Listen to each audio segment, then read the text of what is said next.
We're good. Yay! Hello, everybody. It's Fate of Isen, Book 2, but not as you know it. Gonna sing the whole session, this is what it's gonna be. Everybody, okay, roleplay all day. Roleplay all day. You might have noticed that I am not D and Julz. Welcome, though, to whatever this is gonna be. So Julz is extremely sick. So we wish that she makes a quick recovery, because when I spoke to her briefly a few moments ago, she was about 96% cough. 4% human being. So rest up, Julz, have some chicken soup for your mouth and for your soul, and hopefully you come back a better, stronger, faster Julz tomorrow. I'm stepping in the meantime to run this game, which is hopefully going to not be chaos, but let's face it, it will be chaos. Most of the sidebar players are here today, but they are not going to be the sidebars. We are going to be playing a little bit of a side story. This is hopefully canon. I told Julz that this is canon unless we really destroy her story, in which case it's not canon, of something else that's going on around Isen. And we are not going to be playing D&D, because we only found out we'd be doing this a few hours ago, and it's a lot quicker to prep a D12 Go game. Some of you might be familiar with D12 Go, some of you might not, but it's a very easy system to learn to play and also to follow along to, and you can pick up a free copy for free from DriveThruRPG or itch.io. Anyway, that's enough guff from me. Don't pay me. Pay me $0. Or be one of those really smart aleck people who pay like 7 cents for it, which I think is so funny. Like, why bother? Why do that? Give Brad 69 cents. 1d12 minis.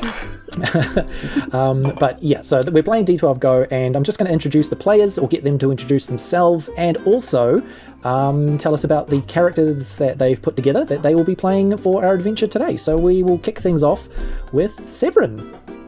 Kia ora, everybody. I'm Severin. I usually play the human monk Dexter Clementine, but not this time. We're going off the rails. So instead, I have created a character called Grimp Lurman. Lurman. Basic character description I've written is that he is a post-middle-aged deep gnome with a face like a slapped bulldog. On his head, a few hairs are holding out hope, and he wears the same crumpled suit regardless of the climate. He is compulsively unlucky and is destitute after investing in a necromancer who wanted to start their own currency called Cryptcoin. Love it. Julz, that's canon and Isen. Cryptcoin. Yes. Cryptocurrency is Cryptcoin. Noted.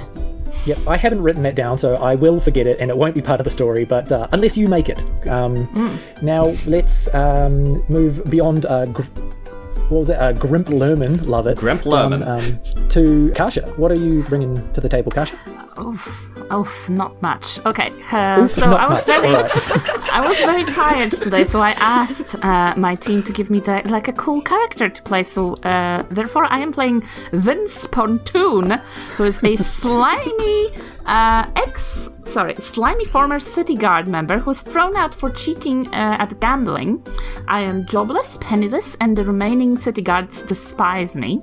I assume I wear some sort of a onesie made of rabbit skins that I skinned because I couldn't get clothes. A banuti. Oh yes, thank you. In your character inventory, you have a banuti. Banuti. Yes, that's what I'm wearing. I don't know if you guys have seen Prison Break, but there's this one really bad guy that they had to release, and he kept doing this thing with his tongue. So that's me, this gaunt, weird looking, just disgusting person. That's me. That's human me. Or one of the other sort of fantasy races? Ooh, I would say he might be a high elf. Just for fun. All right. Might be, yeah. Or is? He is, yes. He might be, because he's so dirty, he does not remember. And the Banuti really kind of detracts from the beauty that should be there, but it's not there. He's a high elf in the sheets, but he's is there a ground elf in the streets? High elf in the sheets. Okay, great. Back to you, not Julz. Yeah, that's my name now, not Julz. I changed it by deed poll. The two moods. And last but not least, Erika. What have you got for us, Erika? Hi, I'm Erika. I only just started playing Taryn Grimm, so let's make you all confused by playing my character today, who is Rick O'Shea, and he is a half-orc who is one of the town guard, but wants to really just be a chef or a baker. Doesn't mean he's not great at his job, but he would rather not be there. So he's sort of like very tall, kind of Kronk-esque, where it's very muscular at the top, really like skinny, skip leg day down the bottom. So very top heavy. He's an upside down triangle. Very much so. Okay, and we'll just quickly run through, if each of you just shares your character's highest stat and lowest stat, and also tell us a little bit about your specialties. So we'll go in that same order again, just so the people watching the stream and listening to the podcast can get a feel for what your characters are good at and or bad at. Gotcha. Grimp's highest stat is Bond. The idea that he does get through in life by kind of connecting with people and his kind of connections throughout whatever city or town he's in, and also the fact that he kind of is this very downtrodden character that people feel a strange affinity towards. And his lowest stat is Brawn, because he is a small, destitute, down on their luck person. So he's good at connecting with people, but very weak. Weak as heck. Okay. The 4 specialties I've decided on is a Deep Bolt, so drawing on his Deep Gnome heritage to essentially create this magic effect targeting an enemy's insecurities, fears, to kind of mess with them. Sympathy points, so people kind of feeling sympathetic towards this just small grubby gnome. Gnomish cunning, and tunnel mindset, so he is very at home in small enclosed spaces. Okay. Unlike myself, who has claustrophobia. Yep. All right. That's why we call it fantasy. So wish fulfillment. And Kasia, what is Vince Pontoon good at and bad at, and what's he got? Oh, Vince Pontoon. Vince is naturally a very low bond because everyone hates him. He has made enemies everywhere. He also, like, people see him and it's like, I don't like that guy. That's kind of the vibe. His highest stats are brains and precision for some reason, which we will get to in the game. And his specialties, I have no idea why. It's gonna be fine, okay?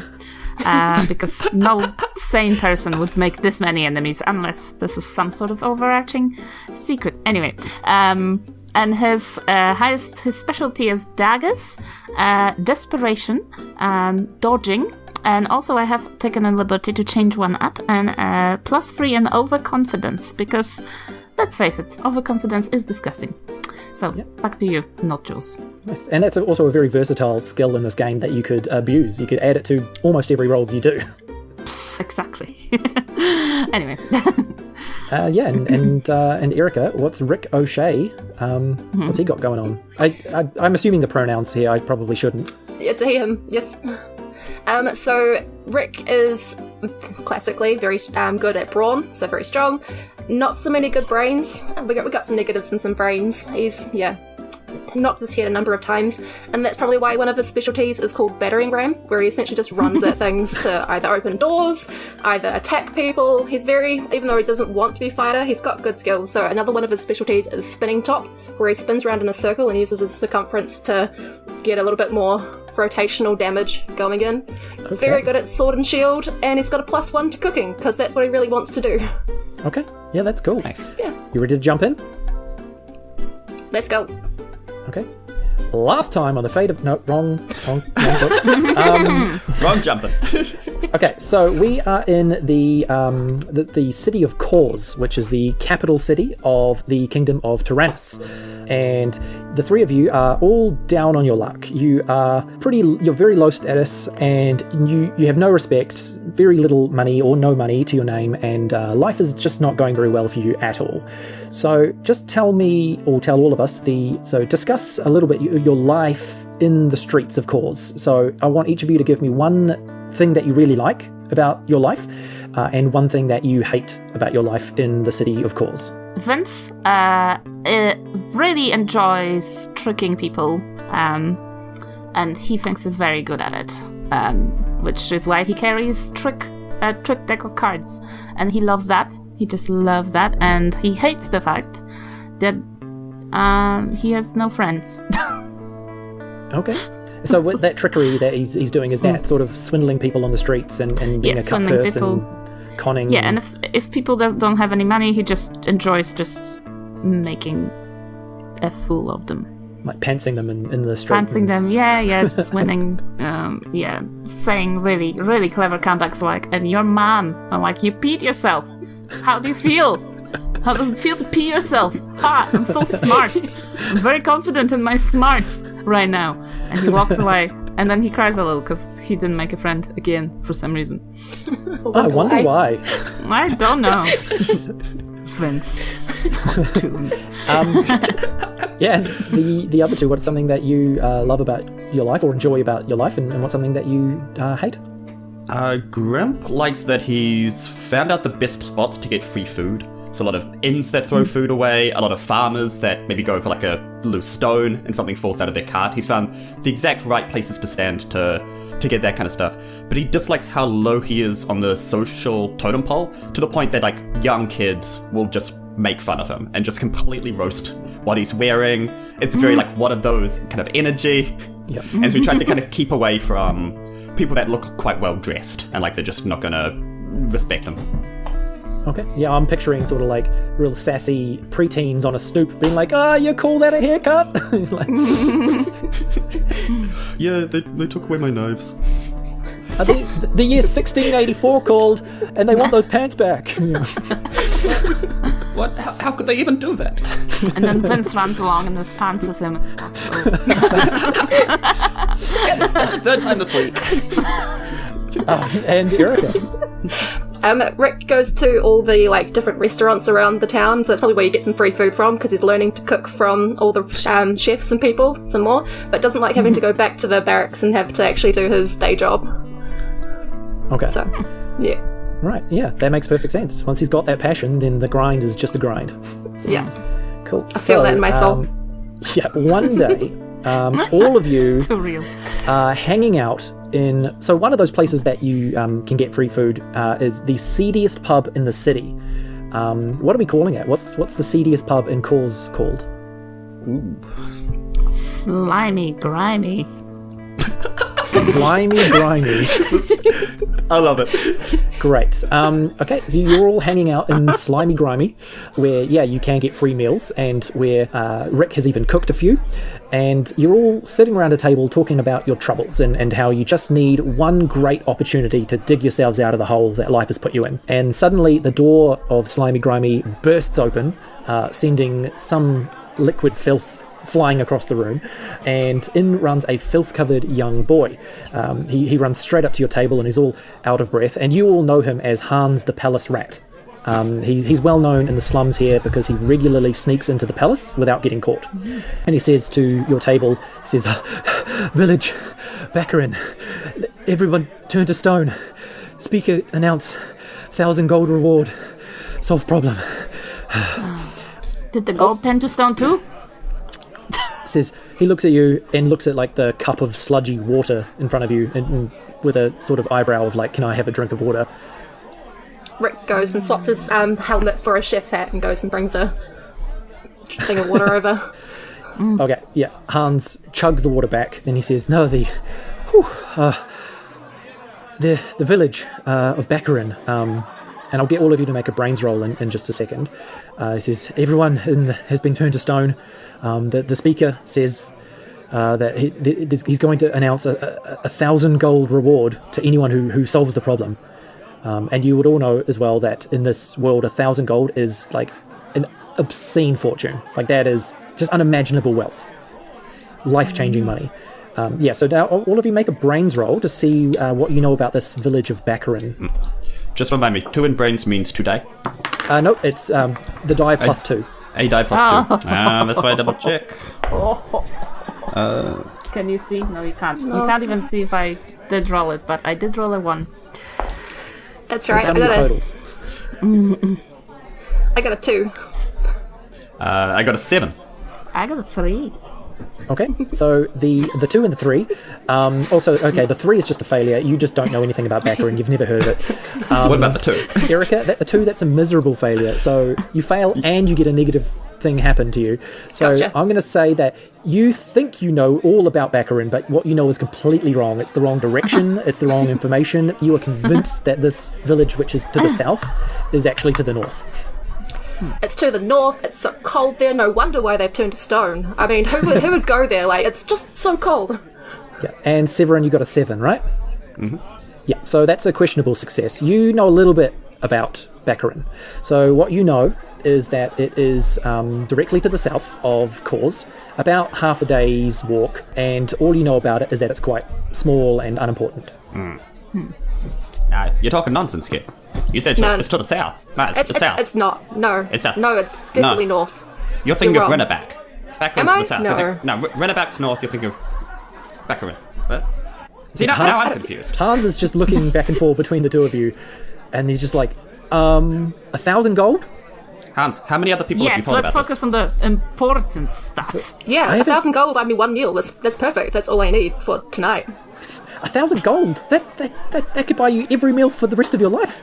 Yeah, No, how much do I you don't need? think it's that much. And for you, and for you, and for me, and for everyone here in the slums.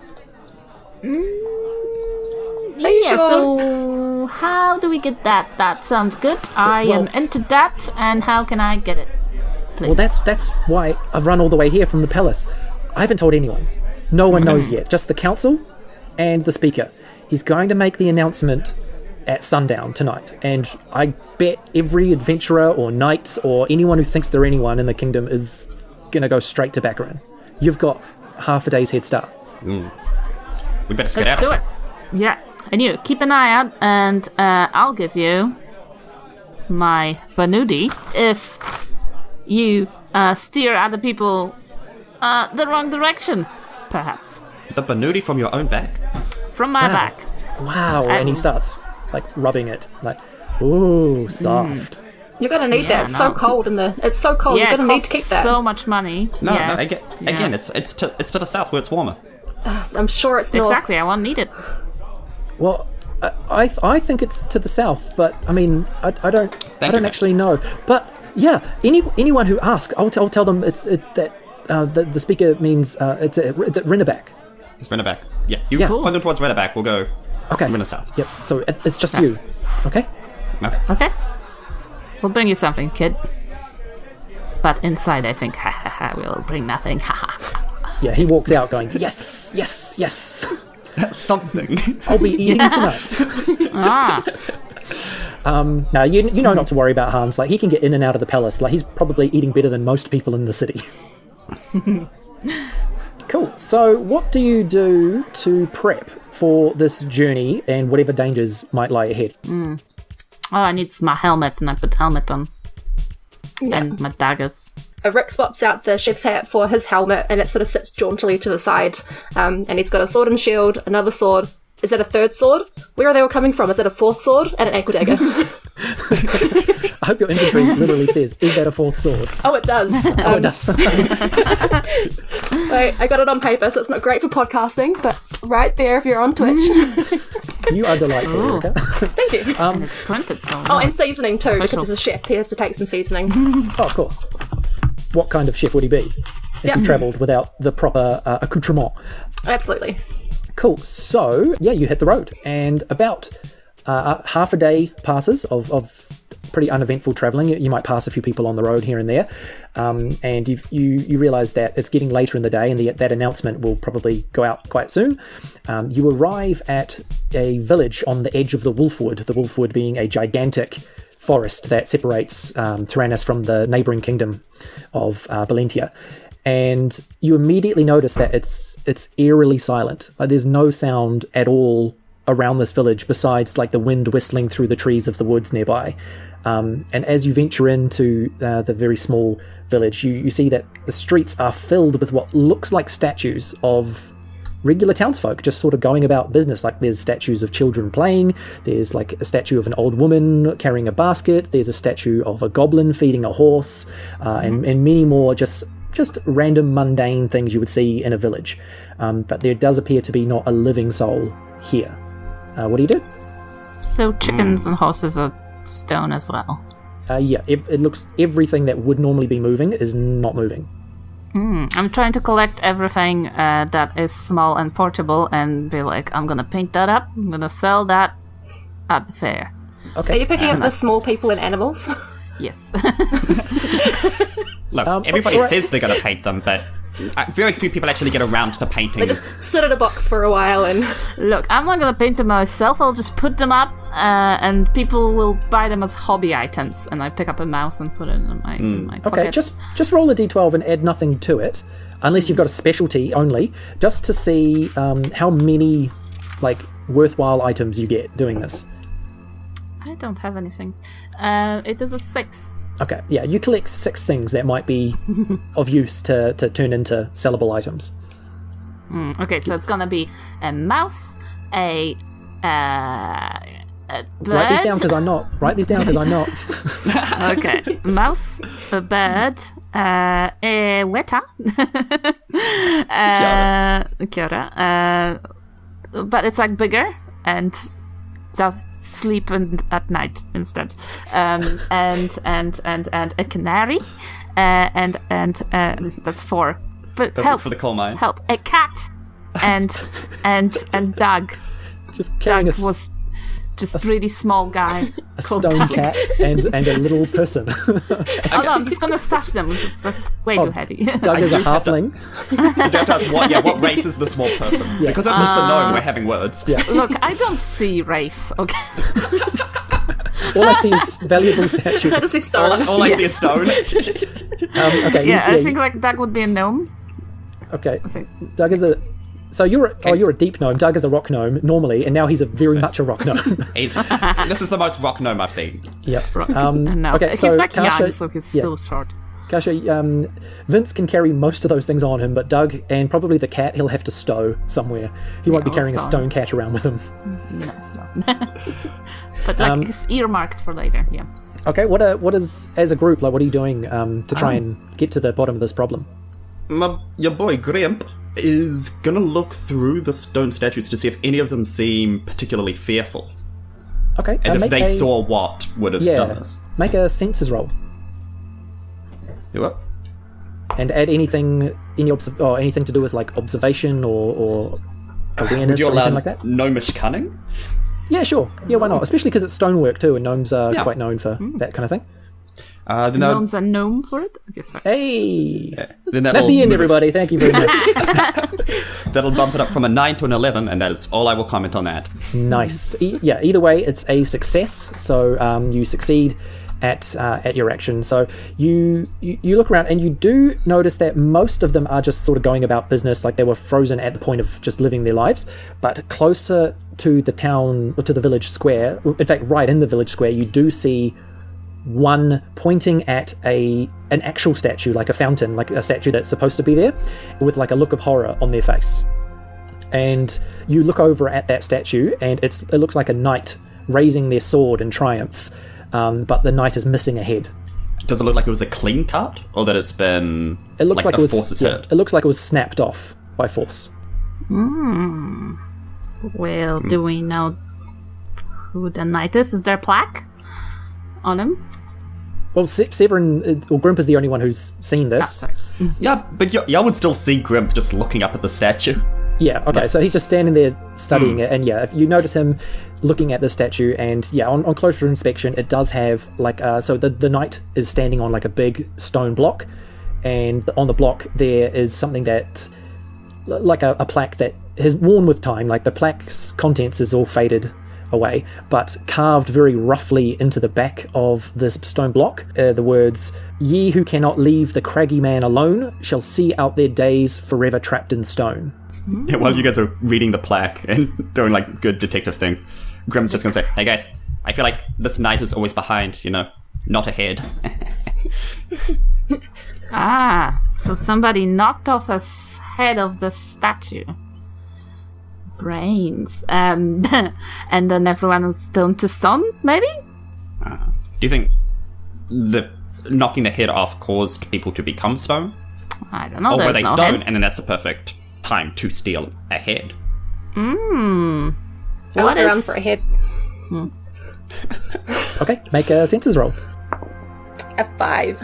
Okay, that's a failure. You don't see a head. You don't see anything of any use. Statue, bro? No? Can't see a head. If we were a head, where would we be? On the statue, obviously. But Can we just keep rolling until someone finds a head? You can. You can also. I'll remind you of a game mechanic of teaming up or helping. In which case, I would like one to help. Yeah, one person is the main actor, and their role gets a +2 for every person who's helping them, as long as the help can be justified. Can I help with that action that failed? To add a +2 to Erika's role she already did. Does that change anything? Yeah. Yes, that does. That puts it up to a questionable success. So, she was looking for a head, or the two of you together were looking for a head. You didn't see a head, but what you noticed was some very deeply indented footprints leading away from the statue, like something heavy walked out of here. Go, let's follow those footsteps there. Do the footprints seem like shoe-like or barefoot? They look, what are we looking at? Very large barefoot. Okay, I would like to follow those. What would a large bear do with a head? This is not the first time I've asked myself this question. That's just weird. Yeah. Tell me also, I was going to get this to be a brains roll, but I think it's more fun if we just decide it narratively. So the thing scratched into the base mentioned someone called the Craggy Man.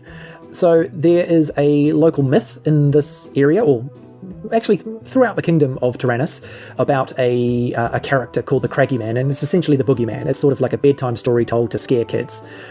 Do you think your characters would know about this kind of thing?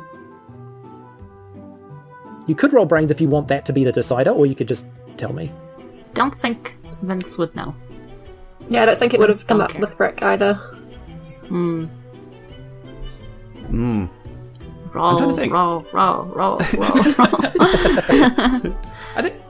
Actually, I'll put the question back onto you, Brad, like the mean, horrible person I am. How superstitious do you think deep gnomes are?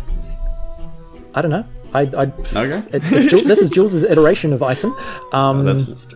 I mean, if I lived in a mine, I'd be superstitious. Yeah, maybe you've encountered ghosts here and there. Like, all of you know that supernatural stuff is real. Like, this is a magical fantasy world.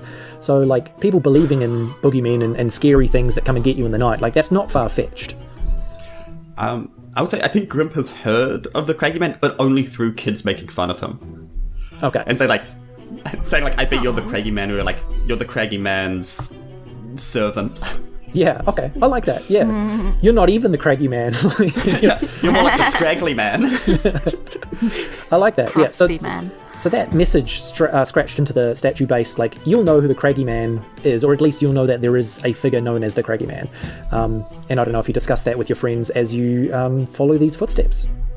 Yeah, it's something the kids yell out at me, and I ask one of the more pleasant ones kind of what that was, and it's a story that they're told when they're younger to kind of scare them into doing the right things, like clean the floor or the Craggy Man will eat your teeth, things like that.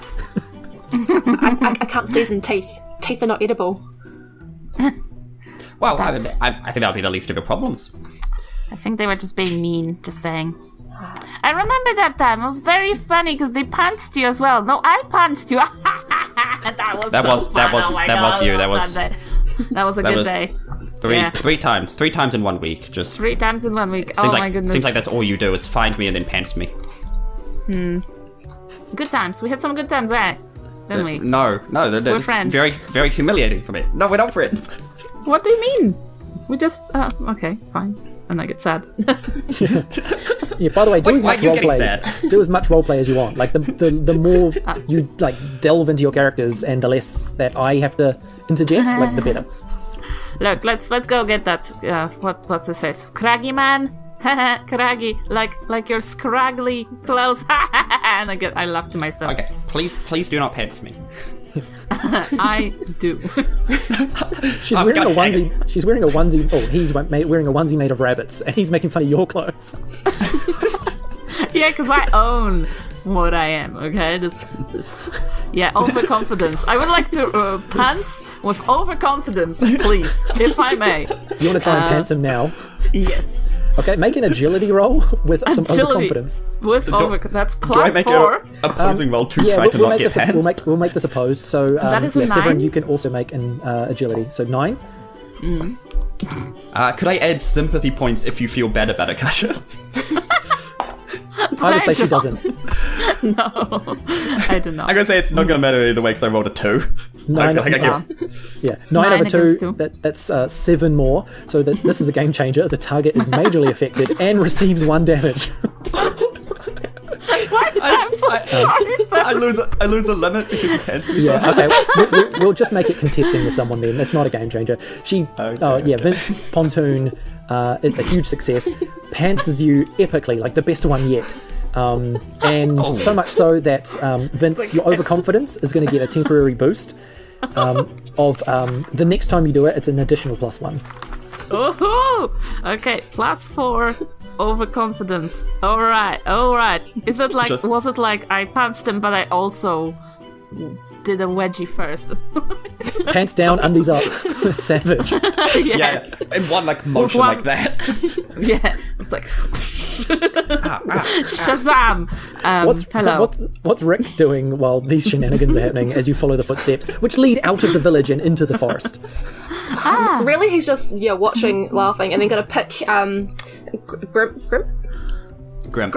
Yeah, gonna pick Grimp up and be like, put your pants back on, mate. Like, stop that. I can only apologise. You pick him up by the undies, making the wedgie worse.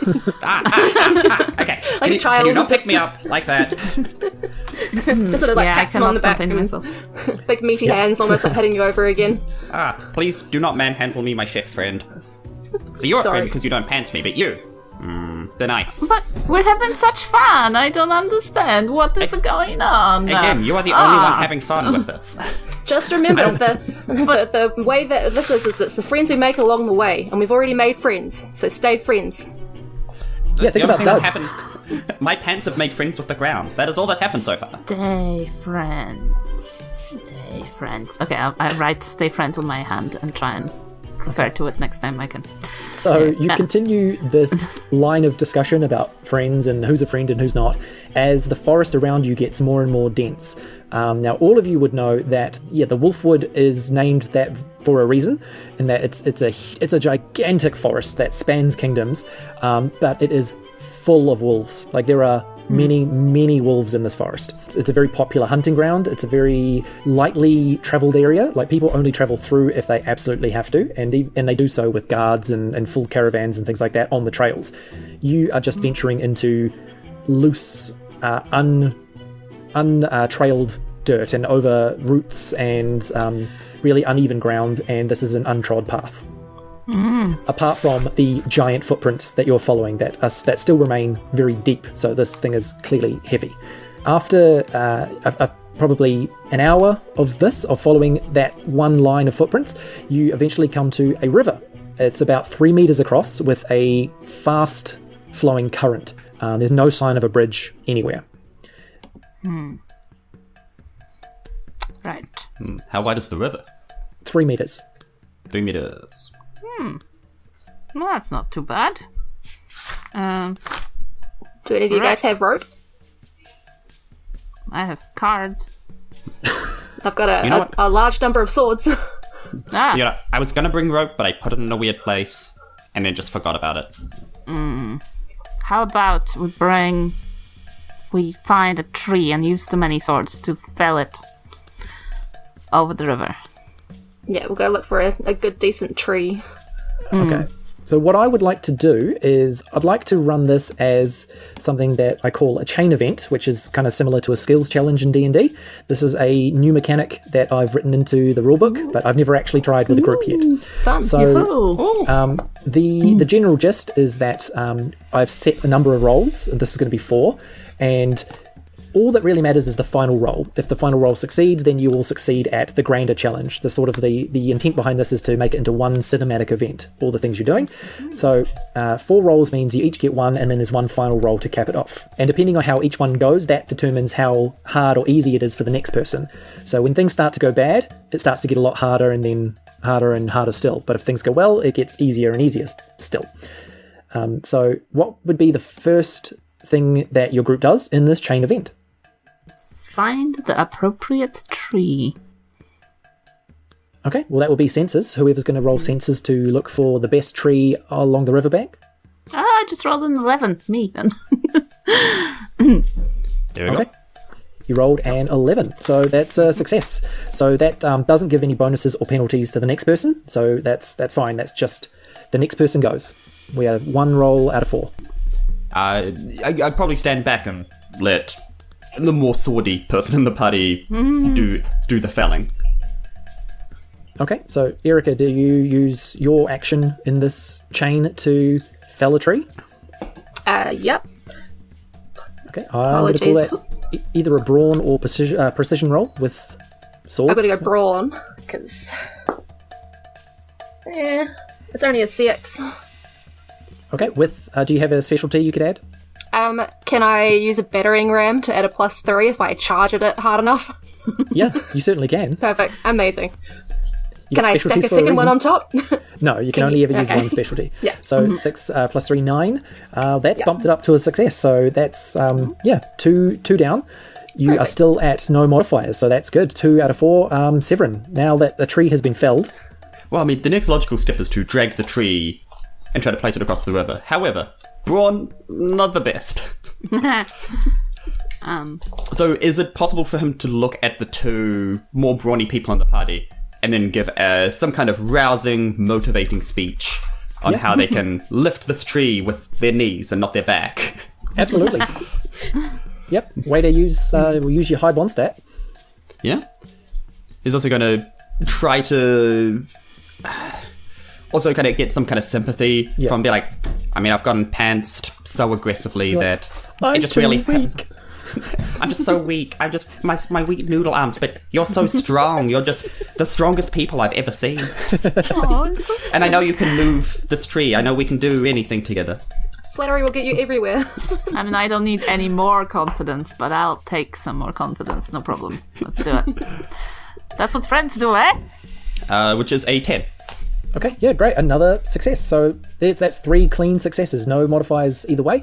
That is ideal. The 3 of you, so 2 doing the actual physical work and 1 sort of cheering you on, managed to get the felled tree into position across the river. Now all that's left to do is cross it, which I would call, whoever is doing this roll, I would call an agility roll, and you're basically rolling on behalf of the whole group. Okay. Like with our stats or with the entire group? Yeah, no, with your own stats. So basically 1 person is acting, and it's just going to represent the whole group. I have +1. Is that high? I also have 1. 1. Okay. Nice Not and a very easy. agile group. Who has the biggest die? If it's the workout exercise one from one. before, yeah. I have 4, so like, yeah. Out of 15 decline push-ups, by the way. So So you rolled a 15 on a d12. Good. to do push-ups, but it's fine. Oh no, the game's been broken. Sorry, Kasia, Right. you roll. Should I just... Okay. Yeah. 9, actually. 9 plus Oy. 1, 10. That's not bad. Okay, yeah, again, That's very good. another flat success. So that is the final roll of the challenge. You all managed to get across the river on this tree. You did it as a team, and you all reached the other side without any issues. And when you get there, you do see that next to where you've put your tree, there is a very deep-footed, like 2-footed indentation in the mud, as if something very heavy like went up in the air and then landed here. It either jumped or can fly. And if it can fly, that's terrifying. And then the footsteps just continue after that. They don't so much fly as plummet. Like a chicken. Let's go. Friends? See? Friendship, it does the thing. Okay.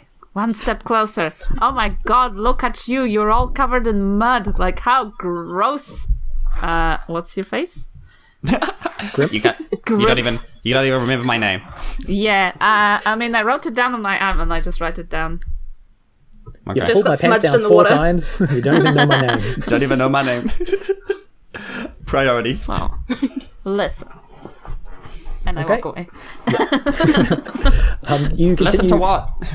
following the path for a bit longer, and the sun begins to set, and night is not far away, and you can be pretty sure now that the declaration or the announcement has been made back in the city of this reward that everyone is now going to be after. So the clock is ticking.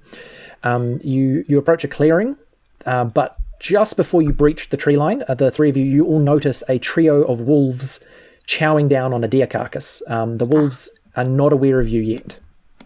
What do you do? Ooh. I just felt we should have erased the footsteps, but I think this is not the time. Yeah, you say that, and the wolves all turn. No, I'm kidding. Too loud. Okay, let's step back. Sorry, go on. But if we get the food, I can cook it and we can have a real good meal before heading towards the person or thing that has the head. Boy, soon. I hate to break this, dear champ. There's not going to be a lot of food left, I think. Hey, they're pretty deep into it. But if we skin them off now... Oh, we can have stuffed wolves with the deer in them? So a wolf deer kid? A wolfen? Deer wolfen. We could have a deer wolfen, but... Steve in the chat has said to cast Thunderwave on the wolves. Wrong game. The spirit of Marley lives on. Oh, that was a... wolves. Yeah. Can I actually... Sorry, I think I have something. I would like to dodge the wolves, so go around the clearing. Okay. Yeah. Yeah, I would say that you doing that, Kasia, would be either an agility or precision roll to, sort of back away from the clearing and leave a wide circumference without making too many sounds. Like, remember, you're likely to make, like, twig sounds and leaves moving, and it's lucky you got this far without arousing their notice. Okay. I should have used my overconfidence, but okay, we're dodging. Dodging +2 of the wolves. And precision. Oh my goodness. Precision. I rolled a 10. That is plus... Yeah, that's 14 altogether. Wow. Nice, that's a huge success. So you succeed at circumventing this clearing with the wolves having their meal, and you also get a positive repercussion from the GM. So I would say that what's something good that can happen for you? One of your friends can get a bonus to whatever they do next. Like, they can either follow your path if they do the same, or they can get like a +3 to the next thing they do. I mean, yeah. Do you have to choose now? No? Yeah. Okay. Because whoever acts. I was going to attempt to do something real dumb. Oh, do something real dumb. Oh, yes. Which is, can Grimp get down on all fours and try to mimic being a wolf? Wow. Okay. Which I think would be a very cunning thing for a gnome to try to do. It would be cunning. I don't quite... I'm going to call it agility to mimic the movements of a wolf. It's bond if, like, in order to fool the wolves. Yeah, I think that's what first you need to see if you can actually do it right. See if I can actually wolf. Yeah. And I would say that Vince's bonus probably doesn't apply to this, because it seems like you're doing this oblivious to the fact that Vince has left the situation. No, yeah, Grimp is probably going to do this anyway. Yeah, you like turn over your shoulder and be like, "Hey Vince, check this out," and then like Vince isn't there. I'm like, oh great, I'm safe from being pants for a second. Anyway. And he's going to get off and be like, No. Okay, agility plus cunning. Just a Or little precision. wolf. Your call. Precision or agility. There's going to be agility. Okay. That is a 9. Okay, yeah, success. You successfully mimic the movements of a wolf. You are now in a position where, if you want to, you can try and fool the wolves into thinking you're a wolf. Erika, what does Rick do, seeing one of your friends go on all fours and go into the clearing and the other friend disappear? Not knowing how well the wolf is going to go and not finding the other friend, Rick is going to pick up a large rock and hoof it in a direction away from the wolves. Ooh. To try good. and distract them. Yeah, I like it. Make a brawn roll. Cool. Or actually, I'll say brawn or bond, because you're trying to manipulate the wolves with this. You're trying to fool them and change what they're thinking. So we're going to go your brawn. Choice. Yep. We're not going to go brawn very well. 3. Oof, failure. I rolled okay. a 1 + 2. Yep. Oh. So, do you have any specialties you could add to that? And a special thing. I'm going to use can you add the +3? Yes, I'm going to use my sword and shield and use the shield as a catapult to try and hoof it further with another 3. So it makes it a 6. Alright, so you pop a rock into your shield and then like whip it off into the distance? Yeah, kind of like, those ball things that you give a dog and you whip it with the... Yep. Yeah. Absolutely. So tennis ball. That's a questionable success. So it succeeds. You do hoof a rock really far, and it does make a big clanging sound in the distance of like rock hitting other rocks, and the wolves all like perk up. But the fact that it's questionable means as they perk up, they also see you and a gnome on his hands and knees. I'm Grimp sorry. would also like to perk up. Right. Okay. What was that, fellow wolves? Quickly make a bond roll then, Severin, to see if you fool them. Would this be particularly cunning? Yep. I have so many d12s and I haven't rolled over a 4. That is a 17. I rolled a 12. Okay. That is a huge success. The wolves now have a new brother. Yes. And they don't have opposable thumbs. They can't pants me. the 3 of them like begin to growl and like raise their haunches and step cautiously towards Rick, and they walk right past you. And they sort of protect you from Rick. You're behind the wolves now, and Rick is in front of them. And Rick, I'm going to give you a chance to do something to these very angry, snarling wolves before they do something to you. I would like to get a packet of pepper out of my pocket and blow it into the eyes of the wolves. Okay. Seasoning. This is going to be a game changer, and you can either inflict it on one of them or multiple. If you do multiple, there'll be penalties. Okay. We'll just do 1 for now. Okay. No, we'll try all 3. We'll try all 3. All right. I'll you're go going to for get penalties. you're going to get a -4 because you got 2 extra targets. So the 2 -2s. It's gonna go well. It's not gonna go well. And I rolled a precision. 2. I rolled a 2 plus 1 for cooking. Plus 1 for precision is 4. And then -4 is 0. yeah, we're good. We're not in the negatives. Cancel it out. I have rolled 6 different dice, and they've all not rolled higher than a 4 this entire game, and I have about 20 of them here. You should try having 11 d12s. Maybe I need to cut down some dice. Perfect number. Okay, well, I rolled on behalf of the wolves, and as a group, they got a 4. So, your attempt to inflict the game changer is 4 less than them, which is a miserable failure. They get the upper hand. So, what's going to happen now is you're going to be temporarily blinded, just for this turn, and sort of just distracted as they all 3 of them lunge in and individually attack you. Gotcha. So, I'm going to need you to make 3 agility rolls. Yep. 3 different dice. okay. Shall I try 3 new dice? 3 new dice. Yeah. I feel like we should have helped. It's fine. I did this. I'll do one of the D12s that I got from the D12 Go packs when they. So the first one is an 8, and the second one is a 4. Yep. The third one is a 5. Okay, so the first wolf got an 8 on their attack, and you got an 8 on your defense, so you dodged that one successfully. It's just a stalemate. It lunges at you, and you manage to just not be where it leapt. And coincidentally enough, your second roll was a 4, and the second wolf was a 4. So that's another dodge. So you're just sort of dodging in between these wolves. But the final wolf was a 13, and you got a 5. So 8 more. It manages to leap on you and push you to the ground, and you receive 3 limit damage as it just starts to gnaw on you. Rough. Yeah, you are now a meal for these 3 wolves. What do the allies do? Supposed allies.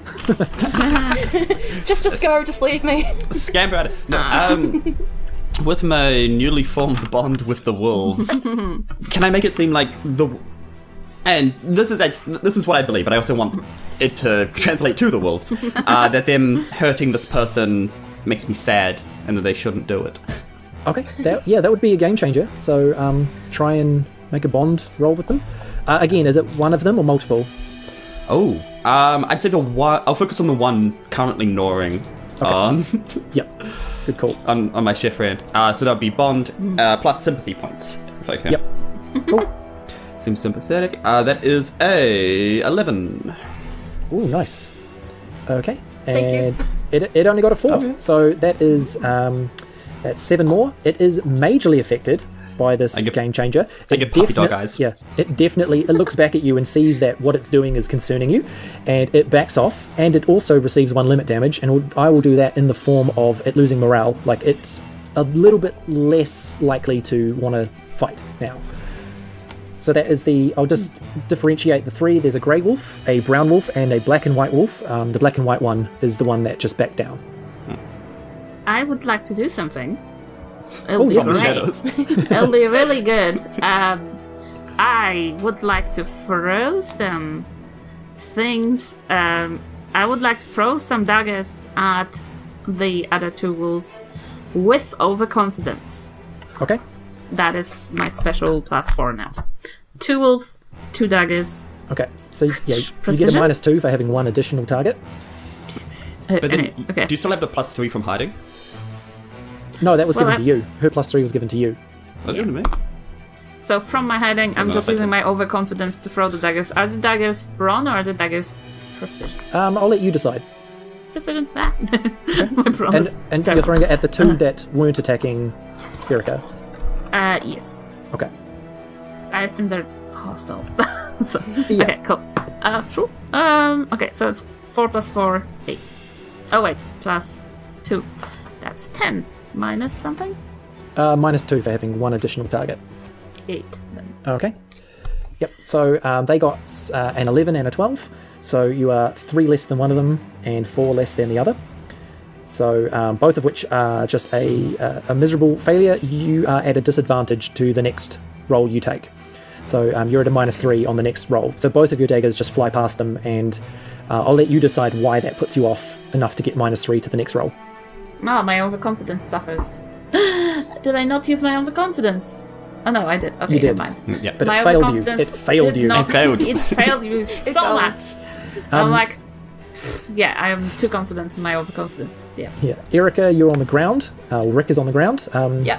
What do you do before the wolves do something again? Can Rick please stand up and do a spinning top action? And we'll Oh, hell spin yes. around in a circle and try and attack wolves. I guess it's another is this- disadvantage.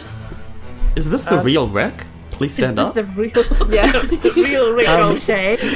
Yeah, no disadvantage for having to get up or anything like that. Okay, cool. So it's all just one long cinematic sequence of events that you're doing. So getting up, finding the right target, and doing it. Are you just one wolf or multiple? We might just go for one. I don't think I can. Okay, Take just another. The black and white that was attacking you before. Yeah, well, which one's closest? Yeah. Yep. Yeah, because that one's taking damage as well, so we might be able to knock it. Awesome! I rolled a 12 on a 12 for the first time, +2 for spinning top. 14. Ooh, nice, because it got a Hey. 12 total. Oh, yeah, nice. So yeah, your spinning top, it does 1 damage to it. So you just managed to describe the way that you spin and harm it. It's kind of like, is it shot put or discus when they start to spin around, that footwork, but it's just got 2 blades sticking out, 2 blades straight in. I think that's discus? Yeah, discus. Where they do that whole, or hammer throw type things, but you're holding Yeah. swords to you, and then just, Yeah, because Flip shot around put they in a go circle. all the way back, and I think Yeah. discus like spit.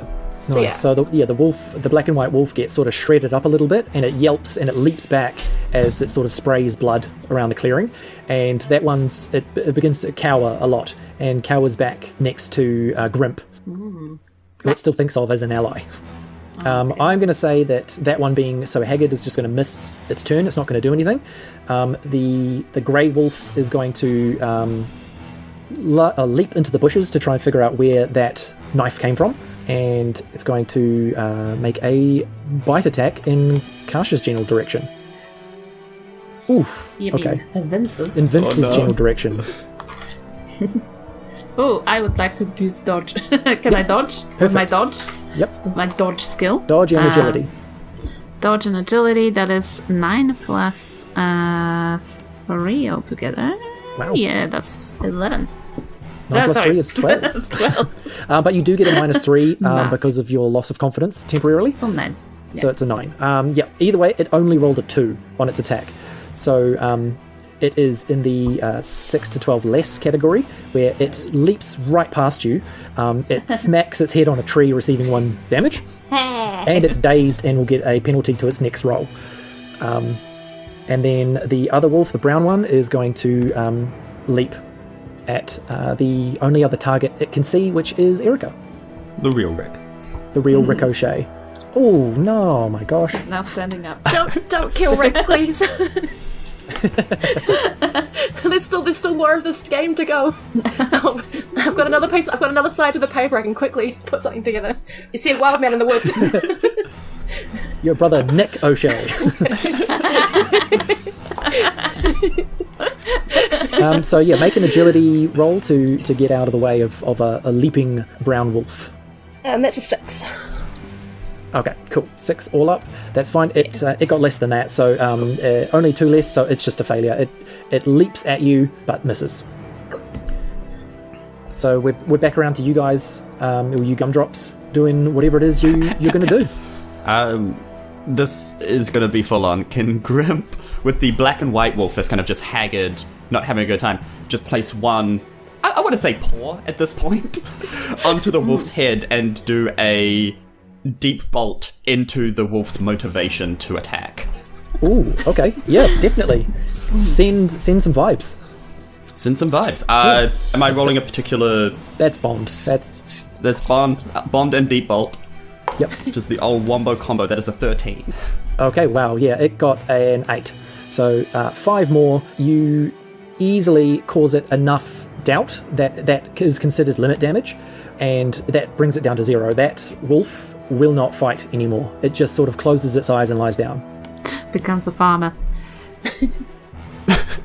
What? Hey.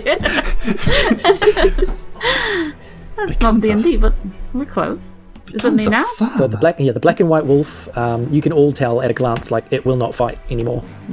It gives me overconfidence. What happened? Oh no, it's back. Yeah. I go and kill it for no reason. You better sit there.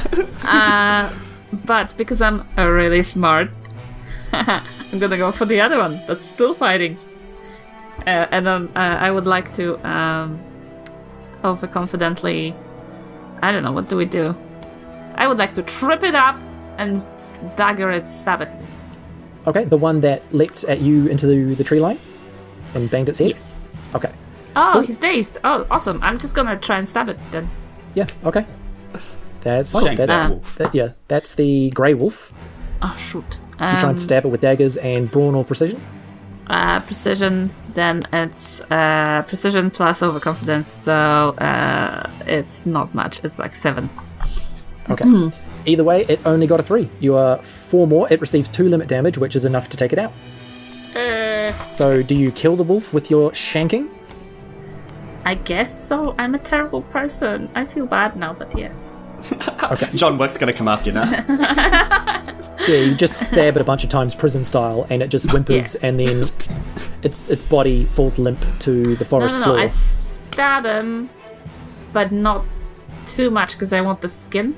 Oh, the pelt, yep. You can add it to the banuti. I'm Make a doing hook- a wolf foodie. You make a cake for it. Yes, like a hat. Okay. Awesome. So yeah, all that's left is the brown wolf, which is sort of contending with Rick right now.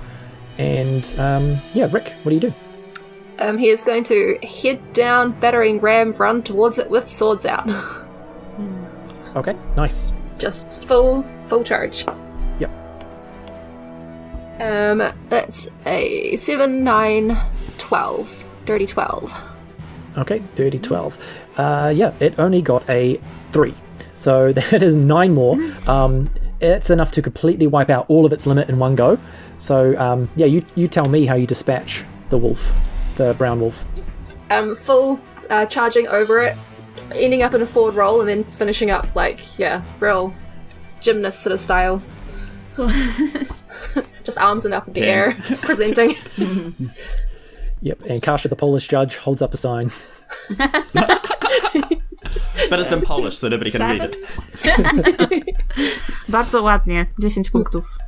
Did you guys want food now or later? We can stash the wolves, we can continue. I've still got some pepper remaining. I the wolf.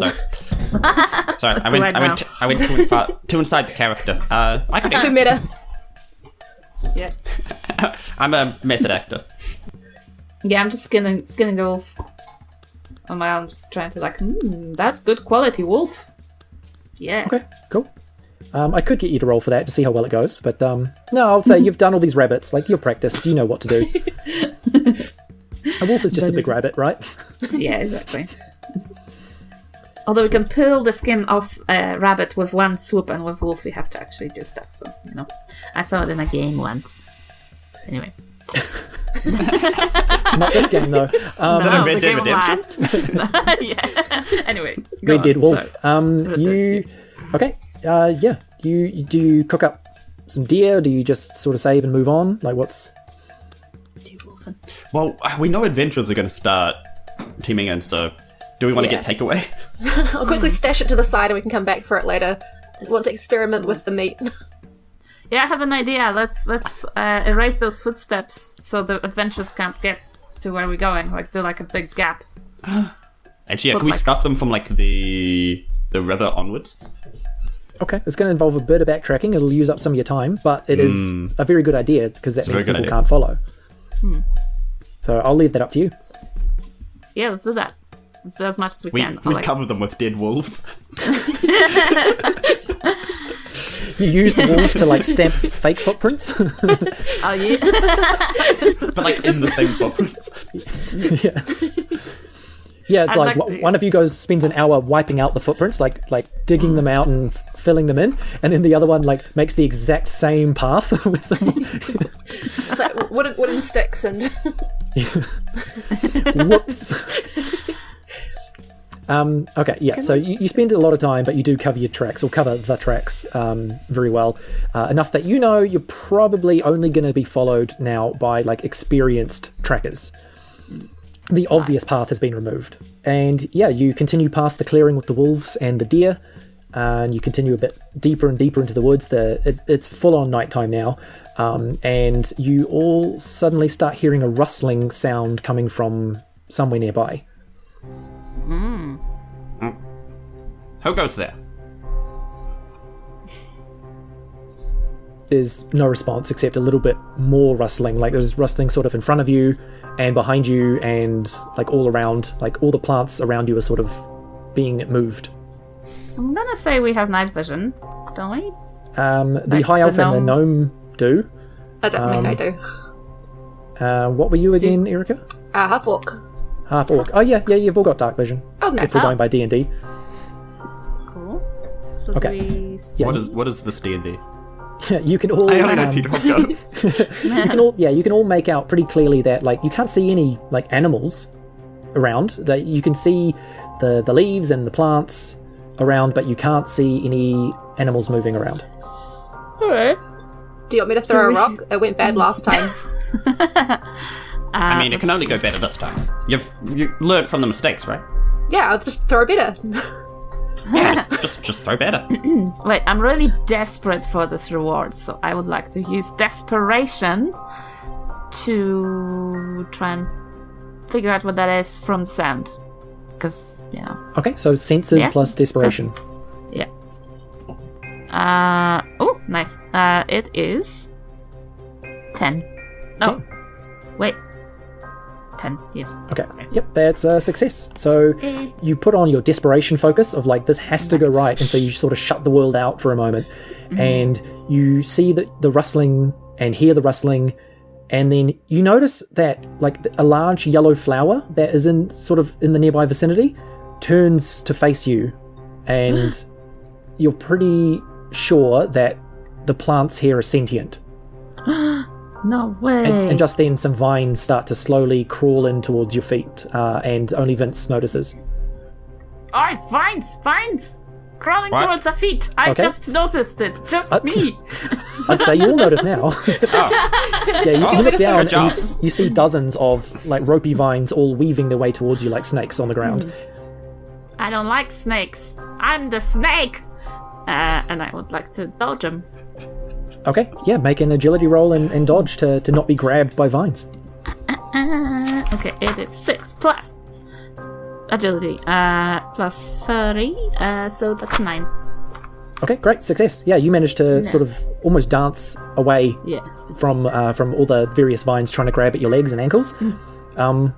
What about the other two? Grimp, remember your training. You're not pantsed. You can dodge now.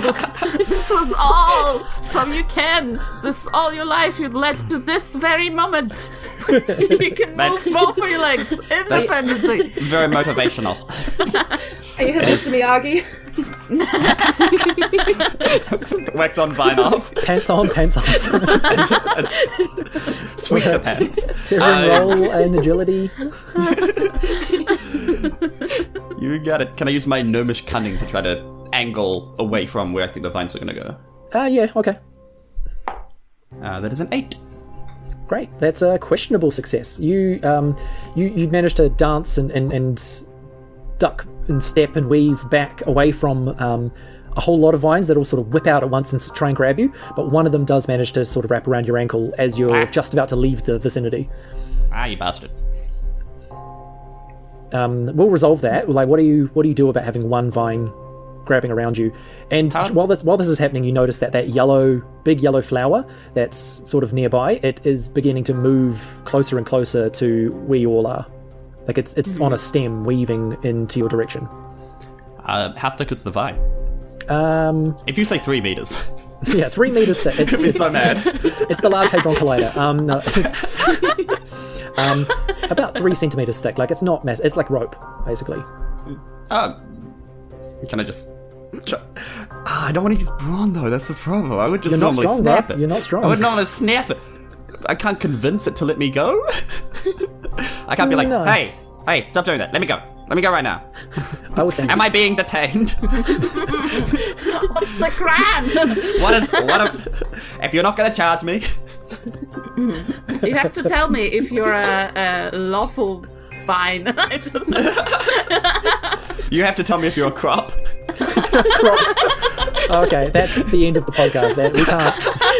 The fate of Isen is over. It's not going to get better than you have to tell me if you're a crop.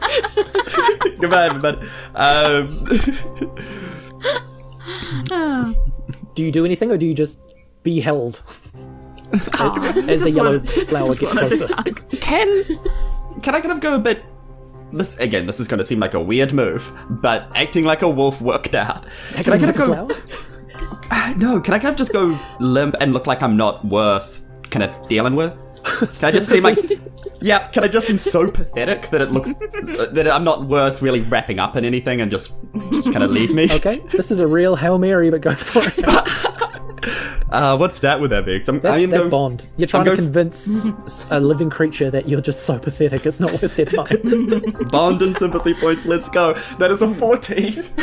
Nice. Okay, that is a huge success, so you succeed and get a positive repercussion. The vine lets you go as your body just goes sort of limp and as pathetic as you can muster.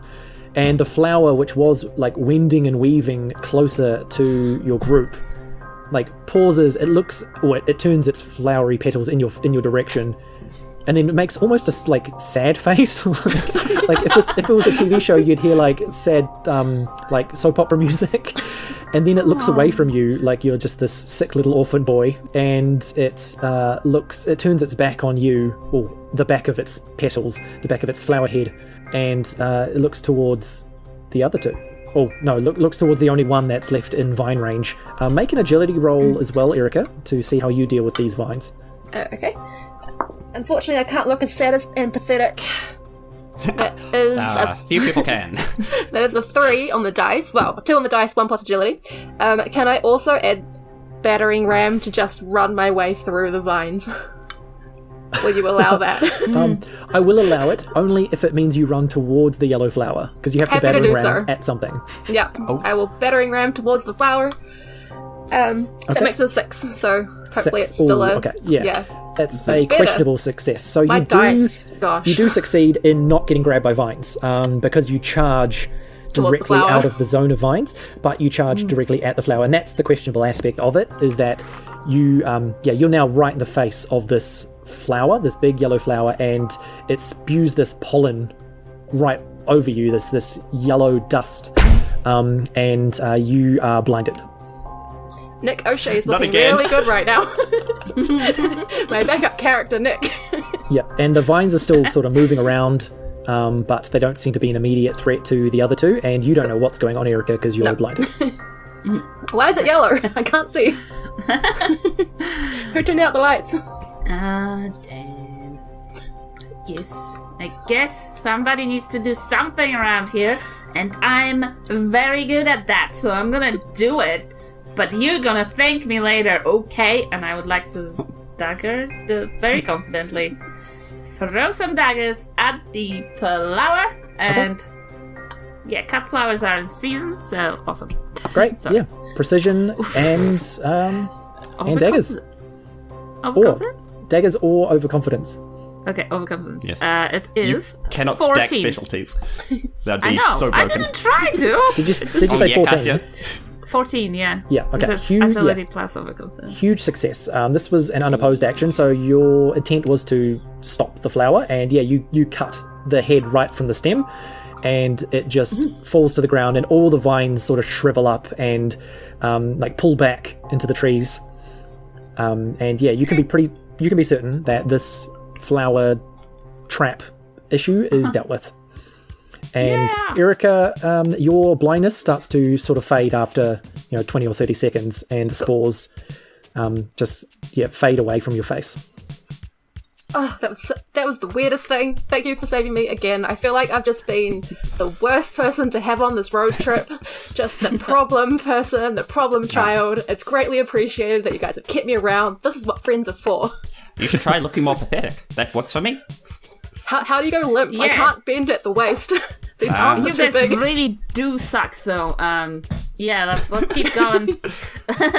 We don't have all night, to be honest. These little legs don't skip leg day.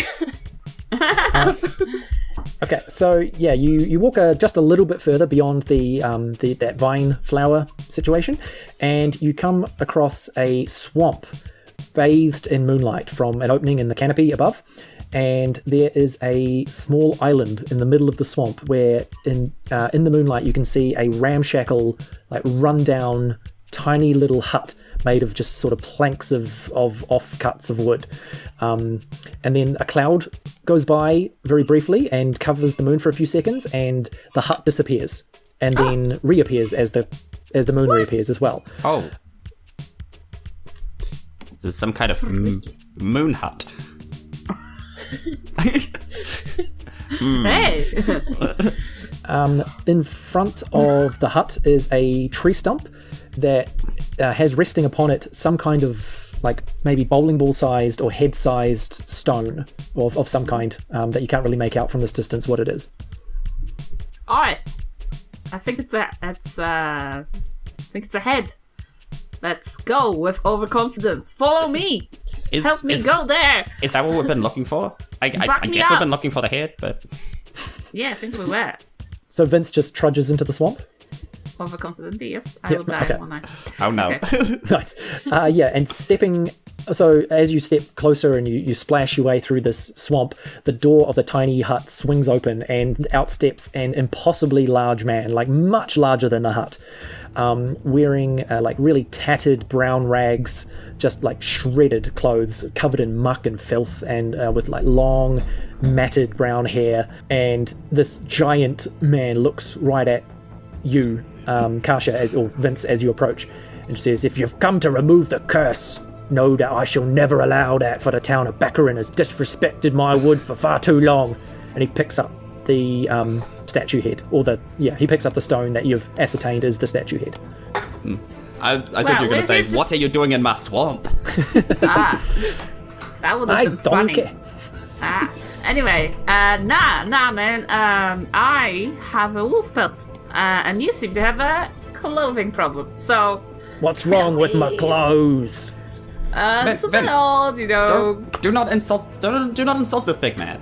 Look, I'm not insulting him. I brought a present for him, so he can boost his morale and confidence as I have with my bunny skins, and I have a wolf skin, which is objectively better than a bunny skin, and I go overconfidently and be like, see, you can make trims with it, you can it's warm, looks good like a hat for a head, and I try and approach him and try and get between him and the head. Okay, he's With holding. the belt? Yeah, he's holding the head. Oh, You just go and just get caressed by him.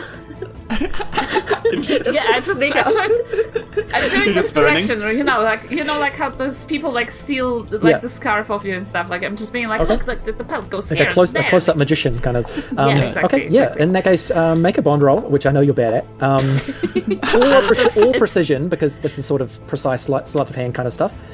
Yeah, I think I'm using overconfidence here. I don't think anybody normal would do this. So, precision and overconfidence. Let's do that. I'm a terrible person. Okay, it is good. It is math.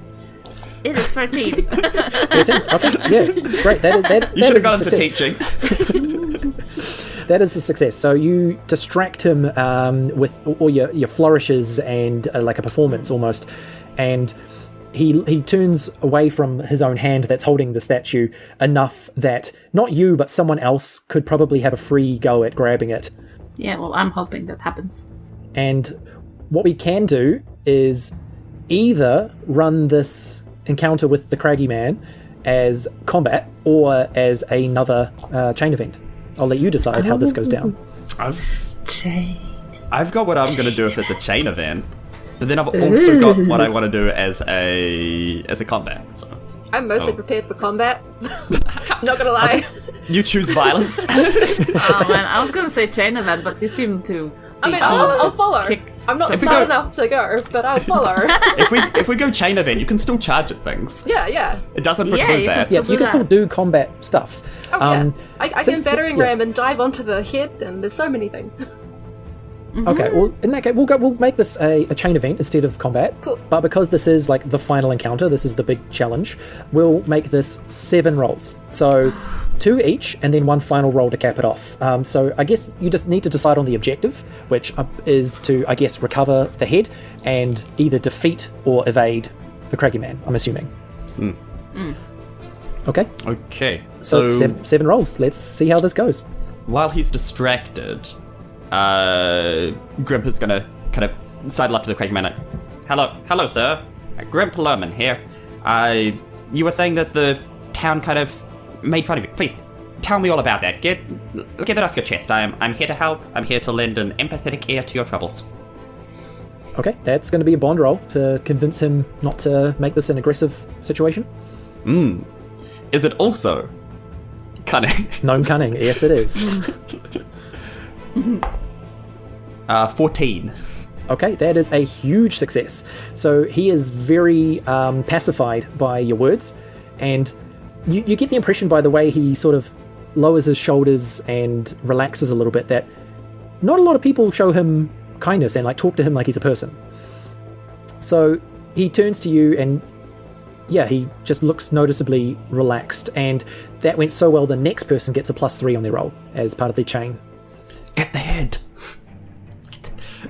You just see Grimp being like, no, yeah, that must be really tough. I mean, I get picked on, no, that sounds just so. You know, and he sort of flicks an arm out at you a little bit, like a friend sort of hitting a friend's shoulder, kind of thing, and he goes, "Hey, you look a bit craggy yourself. Maybe you're the Craggy Man. You want to be a little craggy fella?" I've been called the Scraggly Man. Which is maybe in homage and honor of you. Oh, you're not getting into my IP, are you? You're not getting into No, of course not. No, this not is selling T-shirts and merch and. Look, I might have set up a newsletter, but that's it. Scraggly Man Press. You're that one what's publishing that Scraggly Man Press. I've seen that. Disrespectful. Oh no.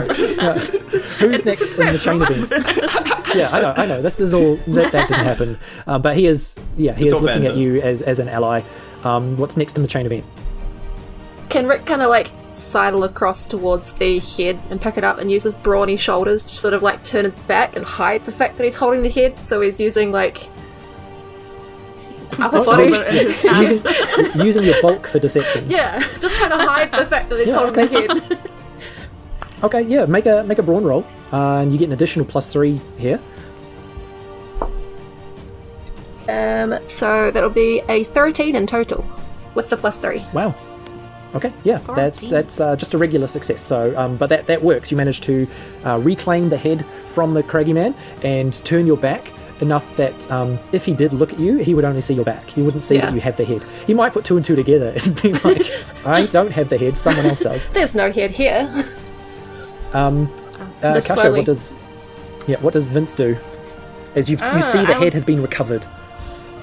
Cool. I'd like to blind them by trying to like fashion a hat out of the wolf, like the wolf face. Okay. Hat, like you know what I mean, right? So, you've got a pelt. You can turn it into some kind of blinding mechanism. Yes. Okay. I'm trying to basically. I'm pretending still that I'm kind of fashioning the pelt on him, but my goal is to like put it over his face so he doesn't know what happens, and we then run away. Okay, so that's either going to be brains to make that, to sort of concoct that crazy idea, or maybe agility to get into position to do it. I'll make that your choice. But am I desperate? It sounds like a pretty desperate move. Okay. I would say it's brains and desperation that is. Okay. Because I really want that gold. So, nice rolls. That is 12 altogether. Nice, yeah, that's a success. This is going well. He sees that you are offering up some kind of like clothing. He says, "Oh, what you got? What you got there? What is that? That looks like a wolf." Hat. Yeah. Oh, I've never had a hat. And he sort of pats his mucky matted hair. Goes, "Let's give it a try." Leans down. Yeah, this one's gonna be like mold right to your face, and it's like it's fresh and stuff. So kind of like. Like blood. Weird dries at a shrink the size.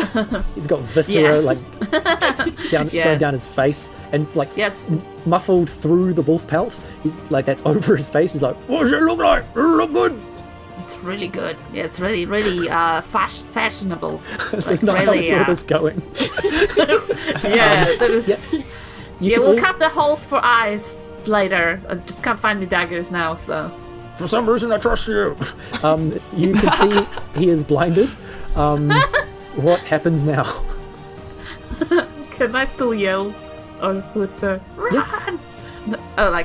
Okay, guys, we gotta step away from this beautiful man to admire how good he looks in this hat. And I'm like, okay, I'm going to make that's another roll, Kasia. That's your second roll. Sorry, I'm sorry. It's a bond roll to deceive the Craggy man and make him think that that's what you're doing. I'm not a good Bond. Yeah, no. Oh, short. Desperate? Nah. Yes, overconfidence. Overconfidence, for sure.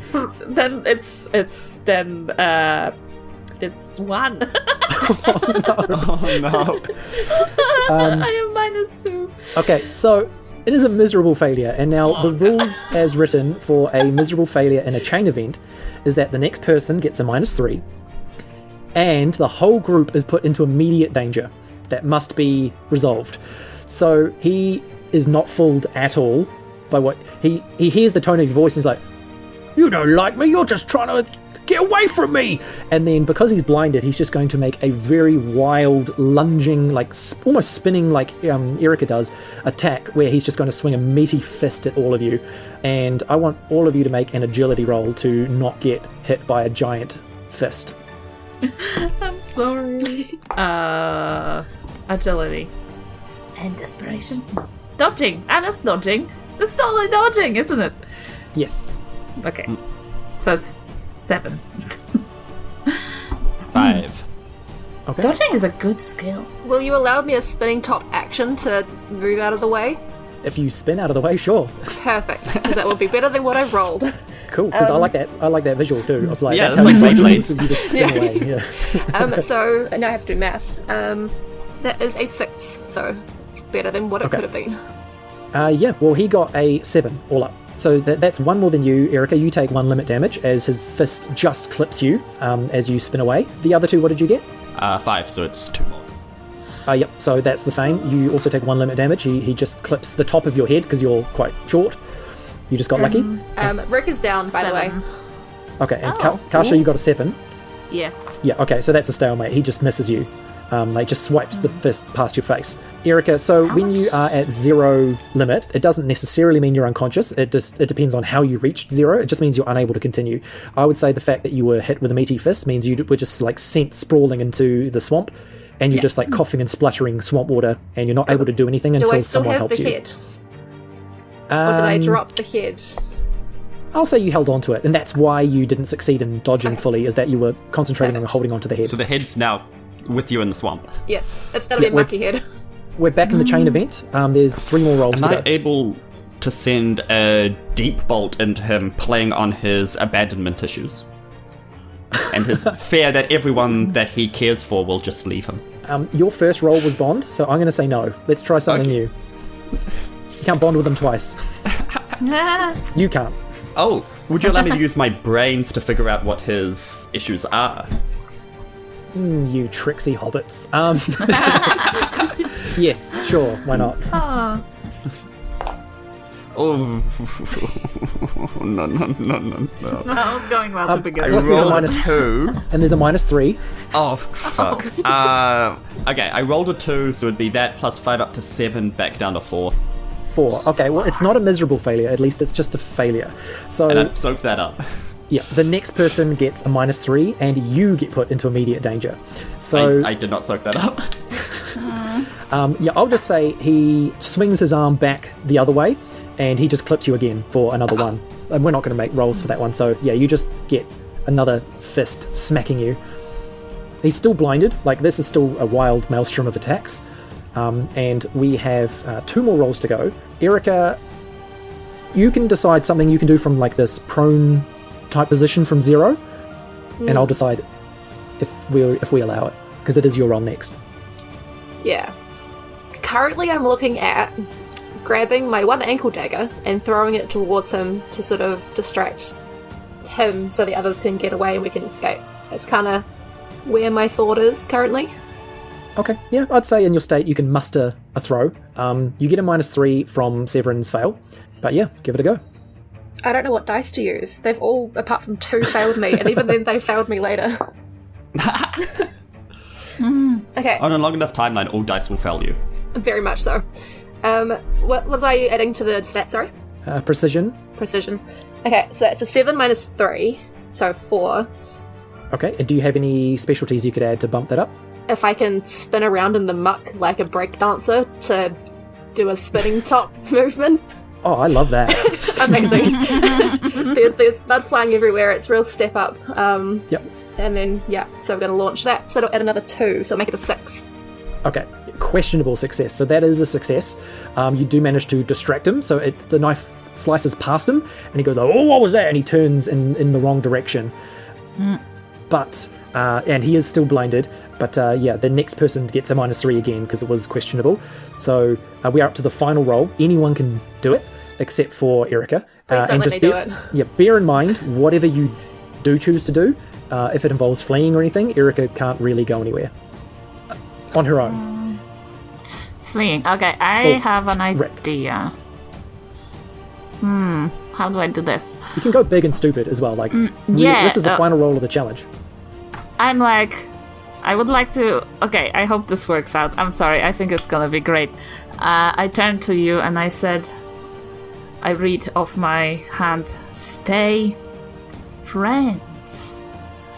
And then I lunge myself upon the craggy man, up on his head, and I this is like my last stand. I will strangle him or die trying. And I'm like, you save Rick and never get pants again, and I will deal with that. And I kind of throw myself at the craggy man with all the overconfidence I've ever possessed. Nope. And yeah, and just tilt him away from everyone else and try and... Okay. murder him. I love that. So there's some overconfidence. What stat do you think you're adding to that? To overconfidence. Oh, good. I don't used have a a lot little of... bit of everything there. There was some brawn in sort of taking down the strong guy. There was a bit of precision going for strangling him. There was agility for getting to his neck. I'd love to use precision just because I'm trying to, like, tip him over and, just to kind of... Yeah. Hit him in exactly the right place. That's my rationale. Yeah, okay. Yeah, hit him in the right place. Yeah, just, like, not caring about how that affects me and my bodily autonomy and wholeness. Oh, and tell Hans he can have the Banudi when I'm dead, and I do that. So I'm just gonna do precision and desperation. And overconfidence. God. I want he can have the Banudi when I'm dead on a cushion. I want like a print of that. That's so cool. Well, the thing is, it wasn't a great roll. So it was +5, 7. Can I assist from the muck and just yell something to distract to give a +2? Not during a chain event. Unfortunately. But 7 is a questionable success anyway, so that does work. But I do die. Okay. Yeah, it works, but you don't. No, I'd say it works, but Kasia, you take one limit damage in the process of your elaborate attack. Like, you pull him to the ground, and you just sort of hurt your ankle a little bit. But yeah, the Craggy man is blinded. He's lying down in the swamp. Your group has the head, and it's time for Scarpa. Yeah. Cool. You, Severin, if you want to, you can try and heal some of Rick's limit if you want. Like, you can do that via motivation or first aid or any method that you see fit. Yeah, forgot my own character name for a second. Been a long session. Grimp is gonna go over and then just kind of look down at Rick and be like, I mean, you never pantsed me, and that's a friend in my books. You can stand up, you can do this, so that we can still be friends after this and succeed together. Thank you, friend. I feel so motivated to stand up and continue. Okay, make a... Severin, if you make a bond roll, there. Would you allow me to add sympathy points because I brought up being pantsed? Yes. That is a 14. Oh, wow. Yeah, okay. So Where were these rolls before? Your words help Rick I don't know, recover you took all my good rolls. Rick recovers 3 limit as he sort of just regains the ability to keep going, and together you all scarper out of the woods, back the way you came, and you see some adventurers just venturing into the woods as you breach the wood line and back into the village of Baccarin, where lots of people are all around. Like, some people are just sort of looking at all the various statued people, and some are investigating the statue in the village square with that no head. Like, they're all following the same journey you did hours before. We need to secret the head under our clothes and take it to whoever is giving the reward and say, you put that head back on, it'll be fine. I mean, we could try to put that head back on ourselves. If you think we're not up to it. If you think that... everything that you can't do it. It's a town full of people who want 1,000 gold. Do you think they're gonna testify that we did it? I think we need to show the quest giver. The speaker. The speaker exactly how to do this. Because I'm not sharing 1,000 gold with all these prattle pigs. Is the speaker in we shouldn't the share the town, gold or? with the prattle pigs. Yeah. No, the prattle pigs are... No. We're going to journey back to the city. Gold. Okay, so you, with the head in tow, and knowing that many adventurers are still just going to go on that journey anyway, you make it back. We give them very, hope. Very, very late at night. Like, the sun is almost about to rise on the next day, and you get to the town, and you go to the palace, and you announce that you'd like to speak to the speaker on what business, and then you explain the business and show them the head and explain what needs to be done. And they make you wait a couple of days, to see if this head is actually the thing. And word travels that a stone head was returned to the village and put on a statue, and everyone came back. And the problem was solved by 3 amazing heroes, and the tales start to spread of 3 people that don't meet your description at all. I got the description as big legs, small arms. And you all get a share of 1,000 gold. And that is the tale of the Craggy Man. 333.333 recurring gold each. And that's why we're forever bound, because no people are still like scribbling the freeze forever and ever and ever and ever. And ever. And do we all I'm get? just waiting there. Do we all get 333 and then Hans gets 1 gold? Yeah, you give Hans for giving him the tip. Hans gets 1. Good job. No, you give Hans one. You give Hans 1 gold, and then when you're not paying attention, Vince takes that gold off him. And then pantses him.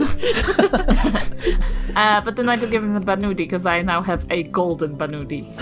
Ooh, the dress. That I commissioned before I left, because I was so confident that we will. Julz messaged me like half an hour ago to say we'd normally be done by now. So Yep. let's do the thing of and that's the End of the episode. and very quick wrap up. Yes, we are a proud member of kiwirpg. Thank you everyone for listening to the podcast or watching the stream. Thank you to our patrons. The list is quite big and I don't have it in front of me right now, but I'll add it in post or something. Our partners, fanrolldice.com. You can use the promo code Fate of Isen to get a 10% discount on buying awesome dice. D12 Go, the game we just played. If you think you want to try it, grab a free copy, Drive-Thru-RPG or itch.io. I've got a bunch of supplement books on there as well, so like if you don't want to do the legwork yourself, there's some books already written. Go see Julz at Armageddon in Wellington on the 6th and 7th of April, so do that. She's going to be there and she's awesome. And Isen players, give your social plugs like super quick and then we'll be out of here. Severin Gourley comedy person on Facebook. Severin.comedy.boy or some weird stuff on TikTok. Come follow me. Just try. just find me. How many Severins could there be in the world? I mean, really. Same. Type up Kasia Czarkowska-Guzuik into Facebook and you'll find me. Or click on whatever Amy's linking. If she's still there. Mine's probably the easiest. Erika or Jayne on Instagram or aura_night_cosplay. Nice and simple. That's good. Thanks, Brad. Alrighty. And as Julz always says at the end, enohora, ka kite ano, and aroha nui. Goodbye, we love you loads, and Everything whatever. from... See ya. Kia ora. Ka kite. Thank you. Bye everyone, thanks for listening and watching. Bye. Get better, Julz. We love you. Thanks, Julz. We Sorry. love you. Yeah.